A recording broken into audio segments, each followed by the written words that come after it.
అయితే నేను రాగి సంగడి చికెన్ గ్రేవీ కర్రీ అయితే చేస్తున్నాను. చాలా టేస్టీగా అయితే ఉంటుంది రాగి సంగడి చికెన్ కర్రీ. నేనైతే రేషన్ షాప్ బియ్యంతో అయితే చేస్తున్నాను. దీన్ని మంచిగా ఒక 5-6 నీళ్ళల్లో వాష్ చేసుకొని గంట సేపు నానబెట్టుకున్నాను. అప్పుడు పొయ్యి మీద అయితే పెట్టేశాను. ఇలా పెద్ద గిన్నెలో పెట్టుకుంటే మంచిగా ఉడికిపోతుంది. తర్వాత కొద్దిగా సాల్ట్ వేసుకున్నాను. సాల్ట్ వేసుకోరు కానీ నేనైతే వేసాను బాగుంటుందని. ఇలా మంచిగా అయితే దీన్ని ఉడకపెట్టుకున్నాను. ఒక 10-20 నిమిషాలు మంచిగా ఉడికిపోయాక ఇలా మెత్తగా అయితే అయిపోతుంది. ఎందుకంటే ఈ పెద్ద గిన్నెలో ఇట్లా కలుపుతానికి కూడా బాగుంటుందని పెద్ద గిన్నెని పెట్టాను. చూడండి ఇలా ఉడికిపోతుంది. బాగా ఉడికిపోయాక మంచిగా రేషన్ షాప్ బియ్యం కదా మంచిగా ఉడుకుతుంది, మెత్తగా అయిపోతుంది. పైనుంచి రాగి పిండి అయితే పోసాను.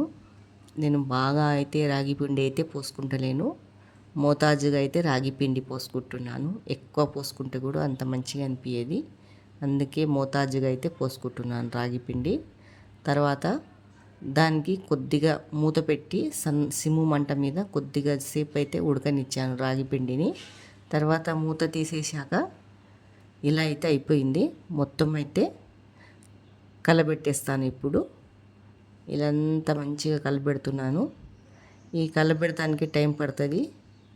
ఇది మనం పప్పు గుత్తితోటైనా కర్రతోటైనా కలబెట్టవచ్చు. నేనైతే చెంచాతోటే కలబెడుతున్నాను, ఏం లొండలు లేకుండా. ఇలా లుండ కట్టకుండా మంచిగా కలబెట్టుకోవాలా.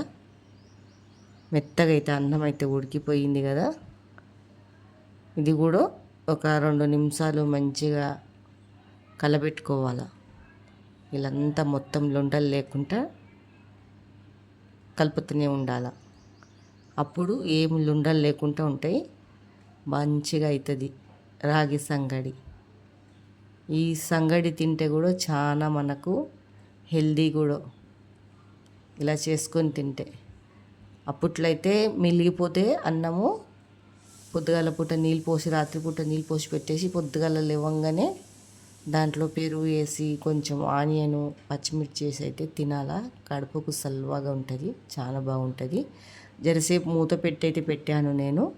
చూడండి మంచిగా పిండి కూడా ఇంకా బాగా ఉడికిపోయింది. సిమ్ము మంట మీదనే పెట్టానండి, కింద మాడిపోకుండా. ఎక్కువ మంట పెట్టొద్దు. ఇలా మంచిగా మెత్తగా అయితే అయిపోయింది.